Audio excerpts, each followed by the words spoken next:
কদরের পবিত্র রাতে আমি এই পৃথিবীতে আমার আগমন ঘটেছিল।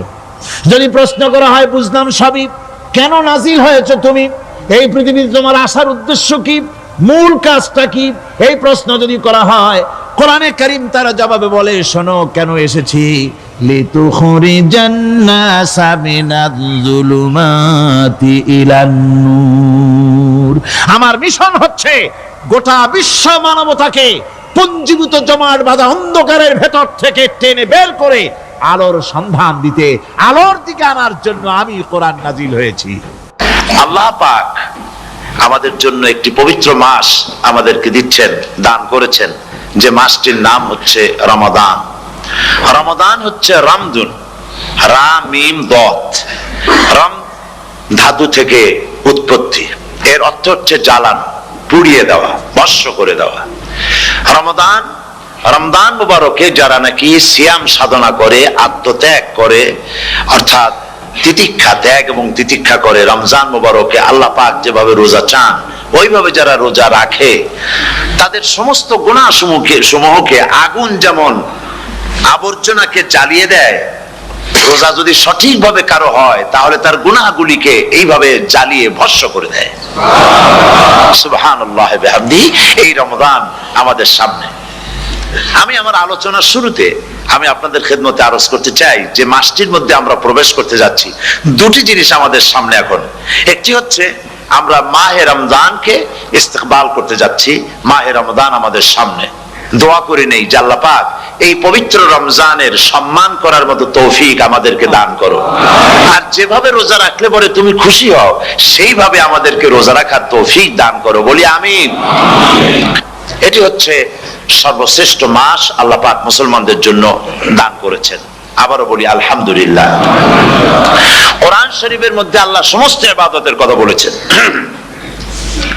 কিন্তু ডিটেইলস আলোচনা করেন নাই। হজ করতে হবে, কিন্তু ওকুফে আরাফা করতে হবে, রমিয়ে হিজার করতে হবে, রমিয়ে জিবার করতে হবে, তারপরে 7 বার তাওয়াফ করতে হবে, সাফা মারওয়া সাই করতে হবে, এগুলি কিন্তু কোরআন শরীফে আসে নাই, ডিটেইলস আসে নাই। নামাজ পড়তে হবে, কিন্তু জোহরে কয় রাকাত, আসরে কয় রাকাত, মাগরিবে কয় রাকাত, এই রাকাতগুলি কিভাবে বিন্যস্ত করতে হবে কোরআন শরীফে তা আসে নাই, বর্ণনা করা হয়নি। যাকাত দিতে হবে, কিন্তু কত টাকা হলে কত টাকা দিতে হবে, কত মন ধান হলে কতটুকু দিতে হবে, কত ছাগল হলে, কত গরু হলে, কত পরিমাণ সোনা হলে, কত পরিমাণ দ্রব্য মজুদ থাকলে যাকাত দিতে হবে, এর বিস্তারিত বিবরণ কোরআন শরীফে আসে নাই। চিন্তা হতে পারে যে তাহলে এগুলো আমরা পাইলাম কই? আমরা পেয়েছি কোরআনের ব্যাখ্যা হচ্ছে রাসূল করিম সাল্লাল্লাহু আলাইহি ওয়াসাল্লাম, হুজুর এটাকে আমাদেরকে বলে দিয়েছেন, তিনি সারে ছিলেন, শরীয়ত প্রণেতা ছিলেন।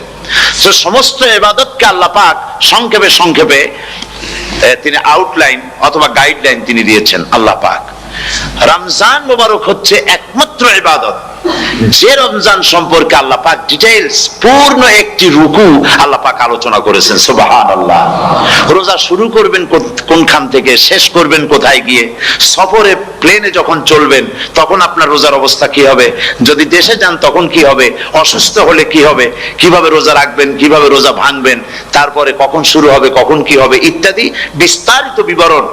রোজার মতো করে এত অন্য কোন ইবাদতের ব্যাপারে আল্লাহ এতটা বলেন নাই যতটা বলেছেন রোজার ব্যাপারে। তাহলে নিশ্চয়ই বুঝতে পারছেন রোজাটা অত্যন্ত গুরুত্বপূর্ণ ইবাদত। সবটাই গুরুত্বপূর্ণ, কিন্তু রোজাটা আল্লাহর কাছে বেশি গুরুত্বপূর্ণ। সুবহানাল্লাহ।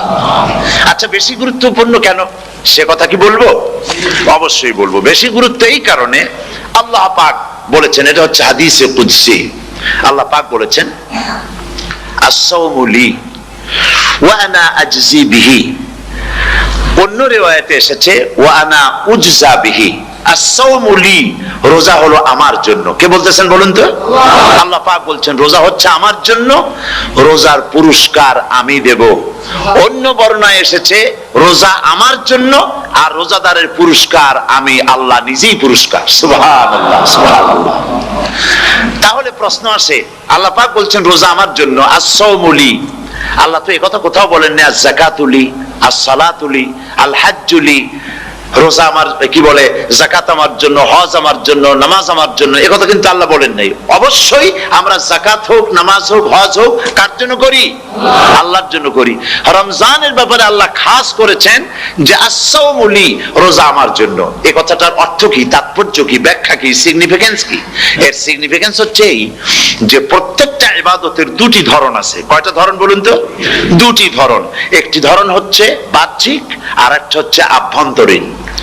প্রত্যেকটা ইবাদতের দুটি দিক আছে, একটা মানুষকে দেখানো আর একটা ভেতরের। যেমন নামাজ, একটি লোক নামাজ পড়ে না, কিন্তু এমন একটা সমাবেশের মধ্যে পড়ে গেছে, সবাই নামাজ পড়ে। এখন আমি যদি নামাজ না পড়ি তাহলে লোকে বলবে কি? তখন উজু আছে কি না আছে দাঁড়ায় গেল, আল্লাহু আকবার। তাহলে দেখা গেল নামাজ আল্লাহর জন্য পড়ে, আবার মানুষের জন্য দেখাবার জন্য করে। যাকাত এটা দেয় মানুষে, তার নিয়তটাকে আল্লাহ পাক ভালো জানেন। কিন্তু কিছু লোক তেমন আছে, যাকাতের নামে লুঙ্গি, আমাদের দেশে আছে, এখানে কি করে আমি জানি না, লুঙ্গি শাড়ি কিনে তারপরে বাড়িতে সব জমা করে এরপরে গরিবদের দাওয়াত দেয় এবং সকলকে দেখায় এভাবে লুঙ্গি দিল, শাড়ি দিল, লোকেরা দেখলো যে যাকাত দিল, খুব যাকাত দিয়েছে। কোরবানির ব্যাপারে এভাবে বিরাট একটা গরু কিনলো, কিনে মানুষকে দেখাইলো। চট্টগ্রামে আছে সবচেয়ে বড় দামের গরু একটা কিনে গরুর গলায় মালা একটা পরাইয়া তারপরে শহর ঘুরায়। এখন অবশ্য এটা কমে গেছে আগের থেকে অনেক। মানুষ দেখুক যে অমুকে এই গরুটা কোরবানি করেছে। এটা কি কোরবানির জন্য হলো না মানুষকে দেখাবার জন্য হলো? হজ, টাকা আছে, লোকেরা বলবো কি যে এত টাকার মালিক, তাও হজে যায় না, সুতরাং যাই একটু হজ করে আসি। তাহলে হজ করা গেল, আবার মানুষকে দেখাবার জন্য করলো। দুটি জিনিস আছে। কিন্তু একমাত্র রোজা যদি কেউ রাখে মানুষকে দেখাবার জন্য, সকাল থেকে শুরু করে সন্ধ্যা পর্যন্ত না খাইয়া কোনো পাগলও থাকবে না। বলেন আপনারা ঠিক কিনা? সে তো মানুষকে দেখাবার জন্য দাঁত পরিষ্কার করে নিল, আর দুপুরে ভাত খাই নিল, বউতেও টের পাইলো না। পারবে কিনা? পারবে। টয়লেটে গিয়ে খাই নিল ভালো করে, কোন একটা আড়াল জায়গা নিয়ে খেয়ে গেল, বাচ্চাও দেখলো না, বউতেও দেখলো না, খেয়ে নিল। তাহলে সে তো রোজা রাখলো না। আল্লাহ পাক বলছেন আস-সাওমু লি, রোজা হচ্ছে আমার জন্য। যে রোজা রাখে আমার জন্যই রাখে, মানুষকে দেখাবার জন্য সারাদিন না খাইয়ে থাকার কোনো প্রশ্নই ওঠে না। সুবহানাল্লাহ। সুতরাং রোজা যে রাখলো সে আমার জন্যই রাখলো। ওয়া আনা আজজি বিহি, রোজার পুরস্কার আমি আমার হাত দিয়ে দেব। সুবহানাল্লাহ, আমার হাত দিয়ে দেব। ম্যানেজার যদি বলে এই কাজগুলি করলে পরে বেতন, নির্ধারিত বেতন পাবা, আর এইটা যদি করো তাহলে বেতনটা আমি দেবো আমার হাত দিয়া, তাহলে এমপ্লয় যারা তারা বুঝতেই পারবে যে মালিক যখন নিজেই দেবে তাহলে ম্যানেজারের মতো দেবে না, মালিক মালিকের মতোই বড় করে দেবে। তো আল্লাহ পাক ফেরেশতাদের কাছে এটা রাখেন নাই, সব নেকি তোমরা লেখো গিয়া, আর রোজার সওয়াব আমার হাত দিয়ে আমি দেব। সুবহানাল্লাহ। এরপরে আল্লাহ পাক বলছেন, অন্য রিওয়ায়াতে এসেছে রোজা আমার জন্য, আর রোজাদারের পুরস্কার আর কিচ্ছু না, রোজাদারের পুরস্কার আমি আল্লাহ নিজেই পুরস্কার হয়ে যাব। সুবহানাল্লাহ। হাদিস শরীফে এসেছে রোজা রাখলে পরে ক্ষুধার কারণে, খালি পেটে থাকার কারণে টক্সিন জাতীয় এক প্রকারের গ্যাস তৈরি হয় পেটের ভেতরে, স্টমাকের মধ্যে, ফলে মুখে এক রকমের দুর্গন্ধের সৃষ্টি হয়। নবীজি বলেছেন রোজাদারের মুখের থেকে যে গন্ধ বের হয় আল্লাহ পাকের কাছে রোজাদারের মুখের গন্ধ মিসকু আম্বারের চাইতে বেশি পবিত্র। আপনার মুখের গন্ধটাও আল্লাহর কাছে পবিত্র। রোজাদারের জন্য, রোজাদারদের জন্য জান্নাতের একটি দরওয়াজা খাস করে রাখা হয়েছে, যার নাম রায়্যান। এই দরওয়াজা রোজাদারদের জন্য, কেবলমাত্র রোজাদারেরা সেখান থেকে প্রবেশ করবে, আর কেউ প্রবেশ করতে পারবে না। এই রোজাদারদের সম্পর্কে আল্লাহ পাক বলেছেন, হাদিস শরীফে এসেছে, বুখারী শরীফের হাদিস, রাসূল করিম সাল্লাল্লাহু আলাইহি ওয়াসাল্লাম বলেছেন লিস-সাইমে ফারহাতান, ফারহাতুন ইনদা ফিতরিহি ওয়া ফারহাতুন ইনদা লিকাই রাব্বিহি। রোজাদারের জন্য দুইটা খুশি। কয়টা খুশি বলুন তো? কে বলছেন? আল্লাহ রাসূল বলছেন রোজাদারের জন্য দুইটা খুশি। লিস-সাইমে ফারহাতান, দুটি খুশি। ফারহাতুন ইনদা ফিতরিহি, একটা খুশি হচ্ছে ইফতারের সময়। এই ফিতরিহিতে, এই ফিতরিহি দুটি কথা, এই একটি কথার দুটি ব্যাখ্যা হয়। একটা হচ্ছে ইফতারের সময়, ইফতারের কথা বলা হয়েছে, আর ঈদের কথাও এর মধ্যে বলা হয়েছে। ইফতারের সময় হলো একটা খুশি, আর একটা খুশি হচ্ছে ইনদা লিকাই রাব্বিহি, যখন রোজাদারের সঙ্গে আল্লাহ পাক দেখা করবেন তখন হবে আরেকটা খুশি। তার মানে হচ্ছে রোজাদারদের সঙ্গে স্পেশাল আল্লাহ রাব্বুল আলামিন সাক্ষাৎকারের ব্যবস্থা করবেন। সুবহানাল্লাহ। তাহলে দুটি জিনিস হলো, একটা হলো ইফতারের জন্য দুটা, রোজাদারের জন্য দুটা খুশি, একটা হলো ইফতারের সময়, আর একটা হচ্ছে আল্লাহর সঙ্গে যখন দেখা করবে। তো ইফতারের যে খুশিটা, এই খুশি রোজাদার ছাড়া কেউ বুঝবে না। ইফতার সারাদিন রোজা রাখার পর সামনে পেঁয়াজি, বেগুনি, সালাদ, তরমুজ, মিষ্টি, তারপরে আম্বালা সুইট মিটের নানান রকমের মিষ্টি, এরপরে মুড়ি, কত কিছু সব সামনে নিয়ে বসে আছে। দেখছেন অবস্থা?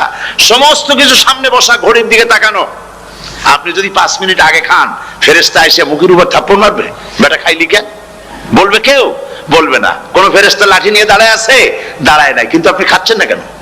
সুবহানাল্লাহ, সুবহানাল্লাহ বলবেন না? অন্তত 1500 বছর আগে আল্লাহ রাব্বুল আলামিন নির্দেশ করে রেখেছেন, সূর্য সাদা হওয়া থেকে, পূর্ব দিগন্ত সাদা হওয়া থেকে শুরু করে পশ্চিম দিগন্তে যখন কালো হয়ে কালো রেখা দেখা দেবে, যখন মাগরিব হয়ে যাবে, সূর্যাস্ত যাবে, ততক্ষণ পানাহার আর স্ত্রী সম্ভোগ থেকে বিরত থাকো। 1500 বছর আগের আল্লাহ রাব্বুল আলামিনের এই নোটিশ কিভাবে কার্যকরী হচ্ছে উম্মতের মধ্যে, মুসলমানদের ভেতরে। খাবার সামনে আসে, পিপাসা লেগেছে, এখন তো পিপাসা লাগে না, খুব ঠান্ডার সময়, এখন রোজা রাখতে খুব মজা হবে, তাই না? খুব মজার রোজা। কিন্তু এই রোজা যখন জুন মাস আর জুলাই মাসে আসবে, তখন টের পায় মানুষ রোজা কাকে বলে। প্রচন্ড পিপাসা, সামনে সব খাবার পড়ে আছে, একটা খাবারের দিকে রোজাদারের হাত যায় না, ঘড়ির দিকে তাকায় আর চুপ করে বসে বসে আল্লাহর জিকির করতে থাকে। আল্লাহ কয়, ফেরেশতারা দেখ, এই বান্দা বানাইতে নিষেধ করছিলি। সুবহানাল্লাহ। আল্লাহ খুশি হয়ে যান। রোজাদার অপেক্ষা করতে থাকে, ঠিক যখন কাটায় কাটায় সময়টা এসে গেছে, তখন আল্লাহর নাম করে খুরমা দিয়ে, পানি দিয়ে ইফতার শুরু করে দিল। আল্লাহ পাক খুশি হয়ে গেলেন। এই যে ইফতার, সারাদিন রোজা রাখা ইফতার করায় যে মজা, রোজা রাখলো না এরকম লোকেও কিন্তু ইফতার করে, করে না? পুরান ঢাকায় আছে, ঢাকার তো কয়েকটা এলাকা আছে, পুরান ঢাকার লোকেরা নাকি বলে যে, যারা রোজা রাখে না তারা বলে যে, রোজা না রাখা একরকম পাপ করছি, আর ইফতার না করিয়া কবিরা গুনাহ করবো নাকি, ইফতার তো করাই লাগবে। তো খুব মজা করে ইফতার করে তারা। তো সারাদিন রোজা রেখে পেঁয়াজি, ছোলা, বুট, মুড়ি খাওয়ায় যে মজা, সারাদিন ভাত খাইয়া তারপরে ইফতারে শরীক হওয়া, ছাগলে ঘাস খাইলে যেমন লাগে ওইরকম তার মুখে লাগে, এই মজা পাবে না। রোজাদারের যে মজা লাগে সেই মজা সে পাবে না।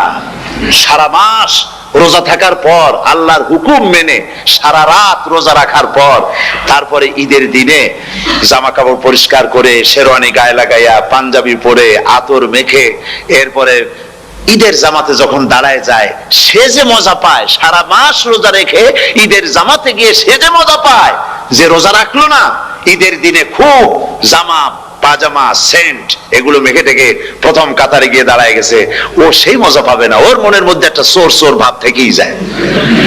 সে মনে মনে ভাবে, এই জামাত আমার না, জোর করে আসছি, এখানে দাঁড়াবার যোগ্যতা আমার নাই। মনের মধ্যে সে একটা অপরাধী ফিল করে, সে ফিল করতে থাকে। সুতরাং রোজাদারের জন্য দুইটা খুশি, একটা হচ্ছে ইফতারের সময়, আর একটা খুশি হবে যখন আল্লাহ তাদেরকে দেখা দেবেন। সুবহানাল্লাহ। এই রোজা আল্লাহ পাক দান করেছেন। আচ্ছা, কি জন্য রোজা আমাদের দিলেন? এই জন্য দিয়েছেন যে একটা মাস পৃথিবীর মুসলমানরা না খেয়ে থাকুক দিনের বেলায়, ওই না খেয়ে থাকার যে খাবারগুলি বাঁচবে, এগুলি আল্লাহ অন্য কোন এলাকার মানুষদের খাওয়াবেন নাকি? এই জন্য করেছেন রোজা, এই জন্য করেন নাই। রোজার ফজিলত আল্লাহর নবী বলেছেন, রমজান মুবারকের এত ফজিলত, মানুষ যখন কোন ইবাদত করে, আল্লাহ পাক সেই ইবাদতের নেক আমলের সওয়াব 10 থেকে শুরু করে 700 পর্যন্ত বাড়ায় দেন। 10 থেকে শুরু করে 700 করে 700 বাড়ায় দেন, ইল্লা সাওম, রোজা ছাড়া। নবীজি বলেছেন, রমজান মুবারকে কেউ যদি একটি নফল কাজ আদায় করে, একটি নফল ইবাদত করে, অন্য মাসের একটি ফরজ আদায় করার সওয়াব আল্লাহ পাক নামায়ে আমলে দিয়ে দিবেন। রমজান মুবারকে কেউ যদি একটি ফরজ আদায় করে, অন্য মাসের 70টি ফরজ আদায় করার মতো সওয়াব আমলনামায় আল্লাহ দিয়ে দিবেন। সুবহানাল্লাহ। এই মাস আমাদের সামনে, আল্লাহু আকবার বলি, আল্লাহু আকবার বলি, আলহামদুলিল্লাহ। এই পবিত্র মাস আমাদের সামনে। এই মাসে এত সওয়াব, নফল হয় ফরজের মতো, আর ফরজ হয় 70টা ফরজের মতো। এত সওয়াব কেন হইল? আমরা না খেয়ে থাকি সেই জন্য নাকি? বলতে পারেন কেন হলো? একটি কারণ, শাহরু রমাদান আল্লাযী উনজিলা ফীহিল কুরআন। সুবহানাল্লাহ বলবেন না? এই রমজান মাস হচ্ছে সেই মাস যে মাসে আল্লাহ রাব্বুল আলামিন কোরআনে কারীমকে নাজিল করেছেন। এই মাসের মধ্যে একটি রাত আছে, খায়রুম মিন আলফি শাহর, যে রাতটি 1000 মাসের চাইতে বেশি গুরুত্বপূর্ণ আল্লাহর কাছে। সুবহানাল্লাহ। একটি রাত 1000 মাসের চাইতে গুরুত্বপূর্ণ। 1000 মাস ক্যালকুলেটর দিয়ে হিসাব করলে দেখা যায় যে 1000 মাসে 83 বছর 4 মাস হয়। তাহলে তার অর্থ কি এই যে একটানা 83 বছর 4 মাস ইবাদত করলে যে সওয়াব হবে, এই রাত্রে ইবাদত করলে সেই সওয়াব হবে? হতে পারে, এরকম হতে পারে, কিন্তু ব্যাখ্যাটা কি? ব্যাখ্যাটা হচ্ছে আরবিতে আলফুন শব্দ দিয়ে 1000 বোঝানো হয় না। আরবিতে যখন আলফুন বলা হয় তাহলে বোঝা যায় সংখ্যাধিক্য, বিপুল সংখ্যা, হাজার হাজার, হাজার হাজার, থাউজেন্ডস এন্ড থাউজেন্ডস। এইটাকে বোঝানোর জন্য আরবিতে ব্যবহার করা হয় আলফুন, হাজার হাজার। তাহলে আল্লাহ কি বুঝাতে চাচ্ছেন? আল্লাহ রাব্বুল আলামিন তিনি আয়াত দ্বারা বুঝাতে চান, এর ব্যাখ্যা হচ্ছে এই পৃথিবীর মানবতার কল্যাণের জন্য, এই পৃথিবীর মানুষের ভালাইয়ের জন্য, মঙ্গলের জন্য হাজার হাজার মাস ধরে এই পৃথিবীর মানুষের যে কল্যাণ হয় নাই, এই রমজান মুবারকে একটা রাত আছে যেই রাতে আল্লাহ রাব্বুল আলামিন মানবতার সেই কল্যাণ করেছেন। সেই কল্যাণ কি দিয়ে করেছেন? শাহরু রমাদান আল্লাযী উনজিলা ফীহিল কোরআন, কোরআন নাজিল করে পৃথিবীর মানুষকে সেই কল্যাণ আল্লাহ দিয়েছেন। সুবহানাল্লাহ। বন্ধুগণ, কোরআন, কোরআন কি নিয়ামত আমাদের কাছে! সেই নিয়ামতকে আমরা চিনলাম না, আমরা বুঝতে পারলাম না কত বড় নিয়ামত আল্লাহ আমাদের দান করেছেন। এই কোরআন যেন আপনি শুনতে পারেন, পড়তে পারেন, বুঝতে পারেন, সেই জন্য আল্লাহ রাব্বুল আলামিন শরিয়াত কি সুন্দর ব্যবস্থা করেছে। কোরআন শোনার জন্য রমজান মুবারকে তারাবিহের নামাজের ব্যবস্থা করা হয়েছে। সুবহানাল্লাহ, সুবহানাল্লাহ। যারা সব সময় পড়তে পারেন না, কোরআন তেলাওয়াত জানেন না, অথবা সারা বছরও এক খতম কোরআন শরীফ পড়া হয় না, শরিয়াত কি সুন্দর বিধান করলো যে আপনি যেন 30 পারা কোরআন শরীফ শুনতে পারেন। এই ব্যবস্থা তারাবিহের নামাজের মধ্যে শরিয়াত করে দিয়েছে। আলহামদুলিল্লাহ, আলহামদুলিল্লাহ। যাদের টাকা কড়ি আছে আমি তাদেরকে অনুরোধ করব, যদি পারেন তাহলে মেহেরবানি করে রমজান মুবারকে উমরা পালন করবেন। আমি উমরার নিয়ত করে এসেছি, ঢাকা থেকে উমরার নিয়ত করে এসেছি, আপনাদেরকে দেখে গেলাম। আর আমি এখান থেকে ডাইরেক্ট মদিনা মুনাওয়ারায় চলে যাব ইনশাআল্লাহ। লাইলাতুল কদর পর্যন্ত হারামাইনুশ শরীফাইনে কাটাতে চাই, নিয়ত করেছি। আপনারা দোয়া করুন আল্লাহ যেন কবুল করেন। কি মজা যখন আপনি হারামাইনুশ শরীফাইনে যখন তেলাওয়াত শুনবেন, আপনার কাছে মনে হবে যেন কোরআন শরীফ নাজিল হতেছে। সুবহানাল্লাহ। সেখানে তো নামাজের পরে হাত তুলে মোনাজাত করা হয় না, শুধুমাত্র রমজান মুবারকে বেতেরের নামাজের মধ্যে ইমাম সাহেব হাত তুলে মোনাজাত করেন।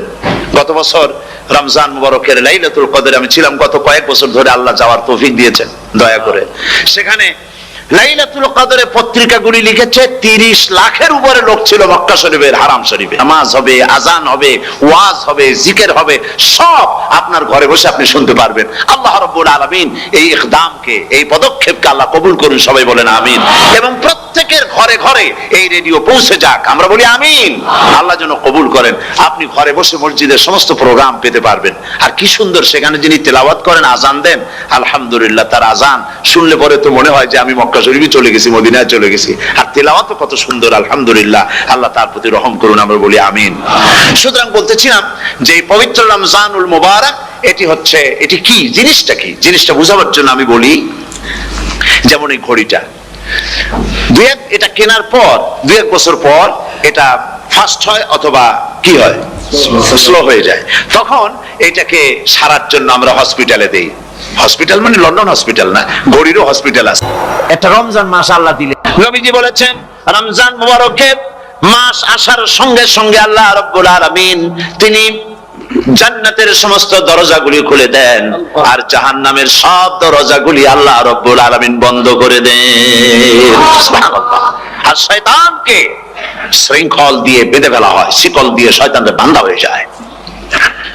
এই হাদিসটা যখনই শুনাই বিভিন্ন জায়গায়, লোকেরা বিভিন্ন জায়গায় প্রশ্ন করে, হুজুর কোন তো যে শয়তানদের বান্ধা হয়, কিন্তু রমজান মাস তো লোকেরা মদ খায়, মিথ্যা কথা কয়, তাহলে শয়তান বান্ধা থাকবো কেমনে?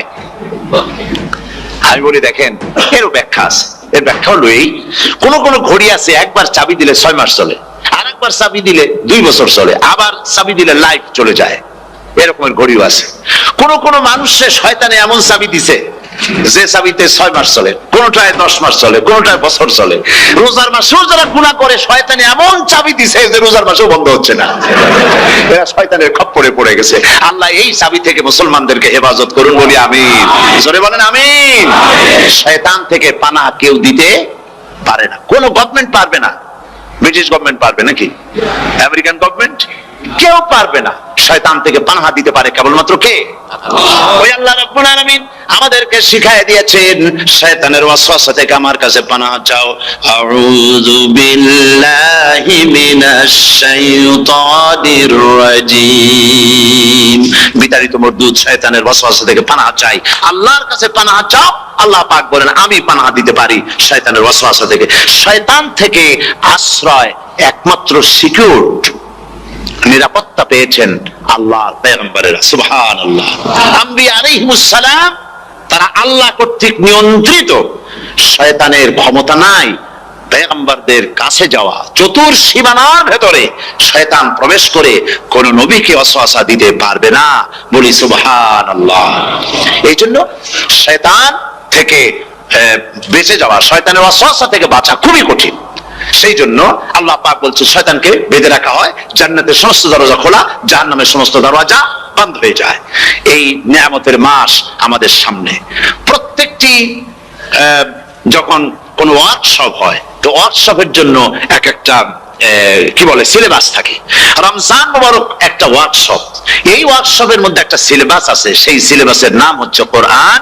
কোরআন কোরআন কোরআন নাজিলের মাসে আমরা কি কোরআন তেলাওয়াত করি? বলেন। রোজা হচ্ছে, হাদিস শরীফের মধ্যে বলা হয়েছে আস-সাওমু জুন্নাহ, রোজা হচ্ছে ঢাল। রোজা কি কন্ত? ঢাল। বোঝেন তো ঢাল কি? প্রোটেক্টর। আপনি যাদের ময়দানে, যুদ্ধের ময়দানে নিরাপত্তার জন্য বাইরের থেকে আক্রমণকে ভিড়াবার জন্য কি ব্যবহার করেন? ঢাল ব্যবহার করেন। রোজা হচ্ছে ঢাল, শয়তানের সমস্ত আক্রমণ থেকে বাঁচার জন্য রোজা হচ্ছে ঢাল। রোজার দিনে কেউ যদি আপনার সাথে ঝগড়া করে, তাহলে রাসূল বলেছেন তুমি বলো, তুমি ঝগড়ায় প্রবৃত্ত হবে না। তোমার সাথে যদি কেউ ঝগড়া করে, তুমি বলবে ইন্নী সাইম, আমি রোজাদার। আমি তোমার মতো ঝগড়া করতে আমিও পারি, আমি তোমার মতো গালাগালি দিতে পারি, কিন্তু আমি দেব না, ঝগড়াও করব না, গালিও দেব না, মারামারিও করব না, কারণ আমি রোজাদার। সুবহানাল্লাহ। রোজা আপনাকে গুনাহ থেকে বাঁচায় দেবে। দেখেন রোজা কিভাবে গুনাহ থেকে বাঁচায়। মিথ্যেবাদী সারাক্ষণ মিথ্যে কথা বলে, কিন্তু রোজার মাস আসছে। এখন মিথ্যাবাদী যারা, তাদের ঘনিষ্ঠ লোকদের কাছে শুনেছি যে তারা বলে, যদি কোনো লোক দিনের বেলা এসে যায় আর এমন কথা, যে কথা বলতে গেলে মিথ্যা বলা ছাড়া উপায় নাই তার জন্য, সে তখন বলে ভাই তুমি তো অসময় আসছো, এখন আমি খুব ব্যস্ত, আই এম ভেরি বিজি, তুমি রাত্রে আসো। কথা বুঝতে পেরেছেন তো? রোজা হচ্ছে কি? রোজাটা কি বলে? ঢাল। কোন মেয়ে লোকের দিকে চোখ করলো, আহা আমি তো রোজাদার, চোখকে সাথে সাথে নিচে নামায় ফেললো। গানের আওয়াজ আসলো, আমি তো রোজাদার, সে গানটা শুনলো না। কাজে সমস্ত গুনাহ থেকে বাঁচার জন্য রোজা একটা বিরাট হাতিয়ার। সুবহানাল্লাহ।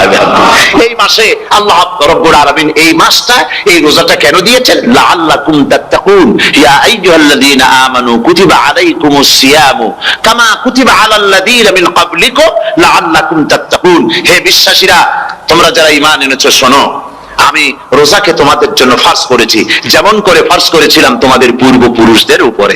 রোজা শুধু আমাদের উপরে ফরজ হয়েছে তা না, আমাদের আগে যারা যেসব নবীরা আসছিলেন তাদের উপর রোজা কি ছিল? ফরজ ছিল।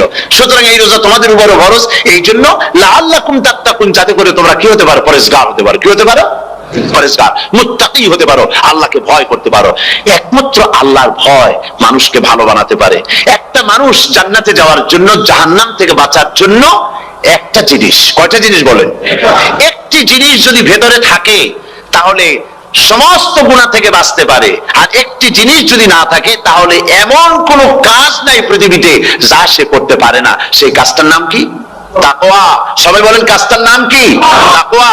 যদি ভেতরে আল্লাহ পাকের ভয় থাকে, রব্বুল আলামিন আমাকে দেখছেন, তিনি আমাকে শুনতেছেন, এই ভয় যদি অন্তঃকরণের ভিতরে থাকে তাহলে এই লোকটি কোনো গুনাহের কাজ করতে পারবে না, মিথ্যা বলতে পারবে না, ওজনে কম দিতে পারবে না, খাদ্যে ভেজাল দিতে পারবে না, শয়তানি বদমাশি করতে পারবে না।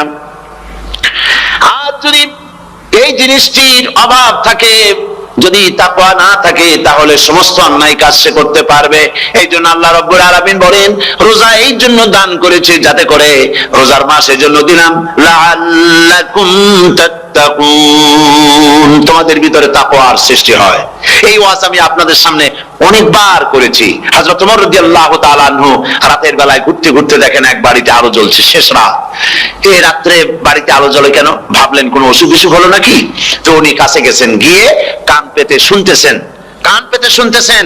বাড়ির মালিক বুড়ি তার যুবতী মেয়েকে ডেকে বলছে, মা ওঠো, তাড়াতাড়ি ওঠো। কেন? যে সকাল তো হয়ে গেল, দুধ দই এনেছি, আমি দুধ এনে রাখছি, এখন তুমি পরিমাণ মতো সবটা পাত্রে পানি দিয়ে ভরে দাও, তাহলে ওজন বেশি হবে আর আমরা ভালো লাভ করতে পারবো। মেয়ে বলছে, মা তুমি বলো কি, এটা আমার দ্বারা সম্ভব না। কেন সম্ভব নয়?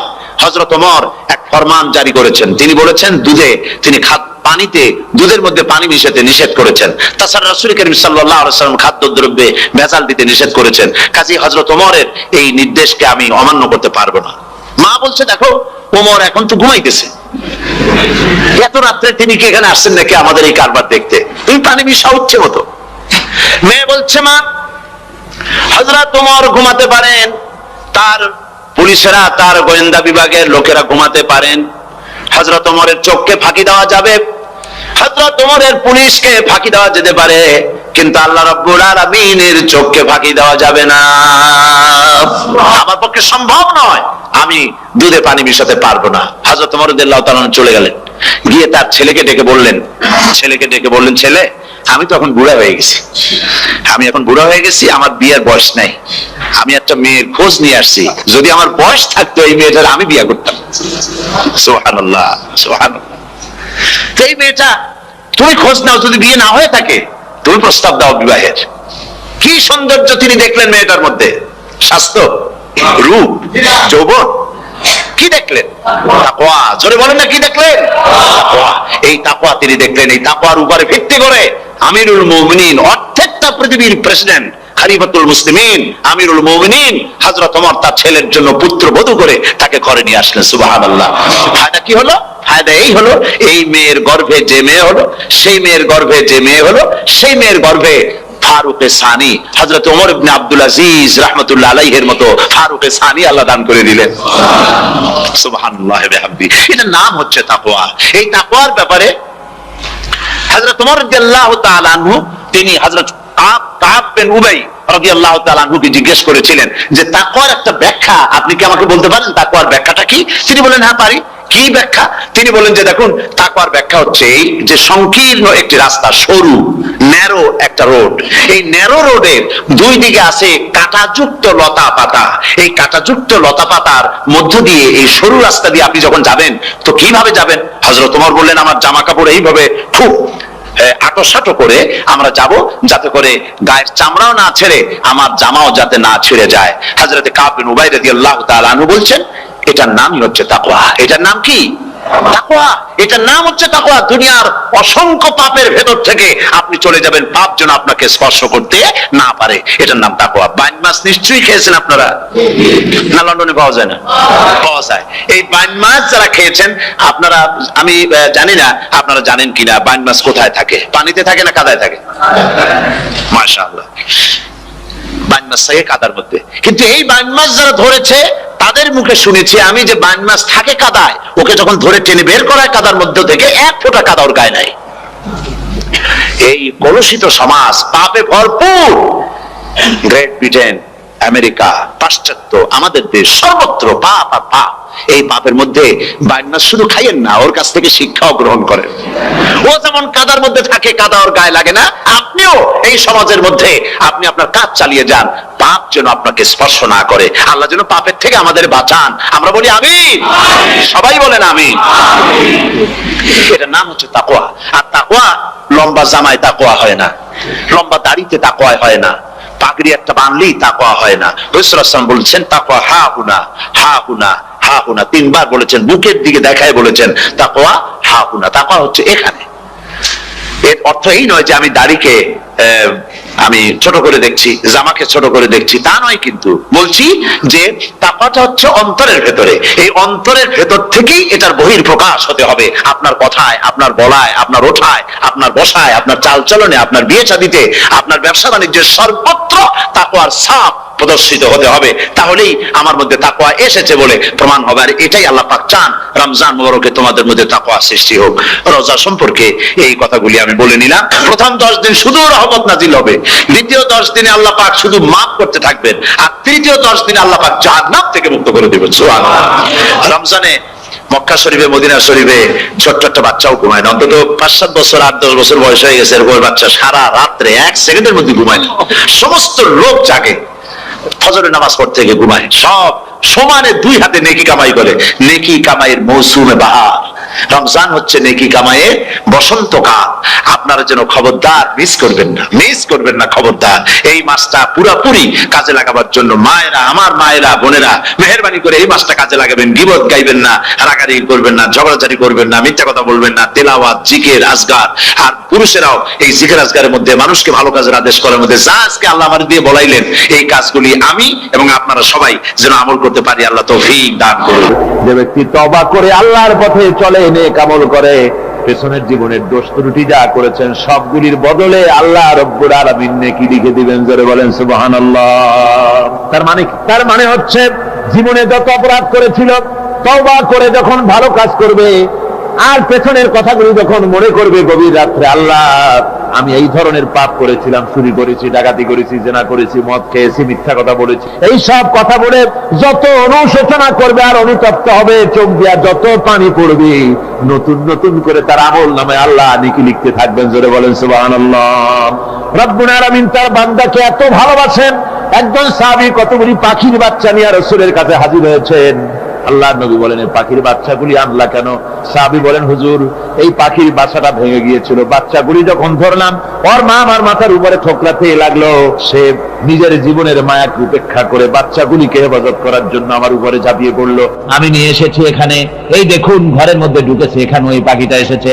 আমি রাসূলকে দেখাতে এলাম প্রাণী জগতে মায়ের সন্তানের প্রতি কত মায়া, সেটা দেখাতে এলাম। আল্লাহর নবী বলেন, ও সাহাবী, প্রাণী জগতে সন্তানের প্রতি মায়ের কতটুকু মহব্বত তুমি তাই আমাকে দেখাতে এসেছো।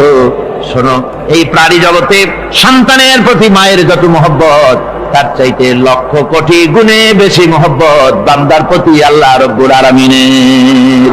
মহব্বতকে, করুণাকে, রহমতকে, ভালোবাসাকে 100 ভাগ করা হয়েছে। 100 ভাগ করে 99 ভাগ আল্লাহ নিজের কাছে রেখেছেন, আর একটা ভাগ তামাম পৃথিবীর প্রাণী জগতে আল্লাহ ছড়াই দিয়েছেন। একটা ভাগ দিয়েছেন সারা দুনিয়ার প্রাণী জগৎ। সেই একটা ভাগে এই শত সহস্র কোটি প্রাণীর মধ্যে যেটুকুন আমরা পাইছি, এতটুকুন মহব্বতে সন্তানের জন্য কলিজায়, সন্তানের কোনো অকল্যাণ হলে কলিজায় পানি থাকে না, সন্তানের কোনো অসুবিধা হলে বা মা বাপের কষ্ট হলে বা কারো কোনো কষ্ট হলে আমরা এই ধরনের আমাদের অবস্থা সৃষ্টি হয়ে যায়। 1 ভাগ তামাম পৃথিবীর সমস্ত প্রাণী জগতে ছড়ায় দেওয়ার পর আমাদের অবস্থা যদি এই হয়, তাহলে 99 ভাগ রহমত যার কাছে, বান্দার প্রতি তার মহব্বত কতখানি। আমার বন্ধুগণ, রাসূল পাক সাল্লাল্লাহু আলাইহি ওয়াসাল্লাম বলেছেন, ও সাহাবীরা, একজন লোক উটের পৃষ্ঠে যাচ্ছিল কোথাও, উটের পৃষ্ঠে তার খাবার আছে, পানিও আছে, যেতে যেতে মরুদ্যানের মধ্যে সে বিশ্রাম করলো। ঘুমের থেকে জেগে দেখে উট নাই, খাবার নাই, পানিও নাই। বড় লোকটা কেমন পেরেশান হয়। সাহাবীরা বলেন, হুজুর, উট হচ্ছে মরুভূমির জাহাজ, উট হারায় গেছে, টাকা পয়সা যা ছিল, খাদ্য খাবার ছিল, সব চলে গেছে, এর থেকে পেরেশানি তো আর কিছুই হয় না। হুজুর বলেন, লোকটা খানিকক্ষণ চিন্তা ভাবনা করতে করতে কিছুক্ষণ পর দেখলো উট ফিরে এসেছে, সমস্ত টাকা তার ওই খাদ্য আর পানিও নিয়ে হাজির হয়ে গেছে। বলো কেমন খুশি হয়। হুজুর, হযরত সাহাবীরা বলেন, হুজুর, এর থেকে খুশি আর কি হতে পারে, লোকটার দিল তো ভরে যাবে। আল্লাহর নবী বলেন, ও সাহাবীরা, কোন বান্দা যদি আল্লাহর থেকে নাফরমান হয়ে যায়, নামাজ ছেড়ে দেয়, জিনা ব্যভিচার বদমাশি নাফরমানিতে যদি যখন লিপ্ত হয়ে যায়, উঠারা ব্যক্তি উট পাওয়ার জন্য যেমন পেরেশানি বোধ করে, আল্লাহ রাব্বুল আলামিন তার ওই নাফরমান বান্দার জন্য, আল্লাহ রাব্বুল আলামিন ফিরে আসার জন্য আল্লাহ রাব্বুল আলামিন চান। বান্দা যখন নাফরমান বান্দা নিজের গুনাহ বুঝতে পেরে যখন সিজদায় পড়ে গিয়া কান্দে, রব্বুল আলামিন আমার গুনাহ মাফ করে দাও, এইভাবে যখন কাঁদতে থাকে, রব্বুল আলামিন আল্লাহর হাবিব বলেন, উঠারা ব্যক্তি উঠ পেরে পড়ে, ওই ব্যক্তি যত খুশি হন। কোন নাফরমান বান্দা যখন সিজদায় পড়ে যায়, আল্লাহ রাব্বুল আলামিন এর চাইতে লক্ষ কোটি গুণে বেশি খুশি হয়ে যান। আল্লাহ পাক হচ্ছেন রহমান রহিম, গাফুরুর রহিম। পৃথিবীতে এমন কে আছে, আপনি আমাকে বলেন, এমন কে আছে অপরাধ করবে না আর সে বলবে আয় তোরে মাফ করে দেই? বলেন, এরকম আছে নাকি? কেউ বলেন আছে? এমনকি বাপ মা ছেলে অন্যায় করেছে, বাপ মার দিল চায় ছেলেটা যদি মাপ চাইতো, বড্ড ভালো হতো, ওর সাথে প্রাণ ধরে কথা বলতাম, বুকের সাথে জড়িয়ে নিতাম, কিন্তু মুখ খুলে বলে না যে অপরাধ করেছিস, মাপ চাইয়া যা, এরকম বলে। মাও বলে না, বাপেও বলে না, কিন্তু একমাত্র মহান সত্য রব্বুল আলামিন বান্দা যখন গুনাহ করে, আল্লাহ ডাকে, বান্দারে গুনাহ করেছিস ফিরে আয়, আমি তোরে মাফ করে দেব। গুনাহ করেছিস ফিরে আয়, জিনা করেছিস ফিরে আয়, মদ খেয়েছিস ফিরে আয়, মানুষ হত্যা করেছিস ফিরে আয়, কুফরি করেছিস ফিরে আয়, আগুন পূজা করেছিস ফিরে আয়, মাটি পূজা করেছিস, সূর্য পূজা করেছিস, যা করেছিস না কেন ফিরে আয়, আমাকে ডাক দে, আমি তোর জিন্দেগির গুনাহ আমি আল্লাহ মাফ করে দেব। এই জন্য আল্লাহ রাব্বুল আলামিনকে যখন কোন বান্দা একবার ডাকে, দিল থেকে কলিজা থেকে একটা ডাক যদি দেয়, আল্লাহ হাজার ডাকের তুলনায় একটা ডাক আল্লাহ কলিজা থেকে ডাক। এই ডাকটা কোথা থেকে? কলিজা থেকে। দিল সে जुबात निकलती है, असर रखती है, पर नहीं मगर ताकते परवाज रखती है। অন্তর থেকে যে কথা বেরোয় তা প্রভাব বিস্তার করে। কলিজা থেকে যদি কেউ ডাক দেয় আল্লাহ, কলিজার একটা ডাক আলাদা না? বলেন আলাদা কিনা? কলিজা থেকে ডাক, বলেন না সবাই আল্লাহ। কলিজা থেকে একটা ডাক যদি কেউ ভাবে আল্লাহকে ডাক দেয় আল্লাহ, আল্লাহ রাব্বুল আলামিন বান্দা যখন একবার ডাক দেয়, আল্লাহ তখন 70 বার লাব্বাইক বলেন, 70 বার সাড়া দিয়া বলে, বান্দা কি চাও? আমি তোর কাছে হাজির। কি চাস বল, আমি মাফ করে দেব। সুতরাং আল্লাহ রাব্বুল আলামিন বলছেন, আমার কাছে ক্ষমা চাও, মাফ চাও, আমার কাছে মাফ চাও, যত মাফ চাইবে আমি মাফ করে দেব। পৃথিবীতে এমন কেউ নাই যার কাছে বেশি চাইলে তিনি খুশি হবেন। আল্লাহ রাব্বুল আলামিন এমন এক সত্তা যার কাছে যত বেশি চাওয়া যাবে তিনি তত বেশি খুশি হবেন। হর হমেশা দেনে কো वो तैयार है, जो न मांगे उससे वो बेजार है। যত বেশি চাওয়া যায় আল্লাহর কাছে, আল্লাহ তত খুশি হন।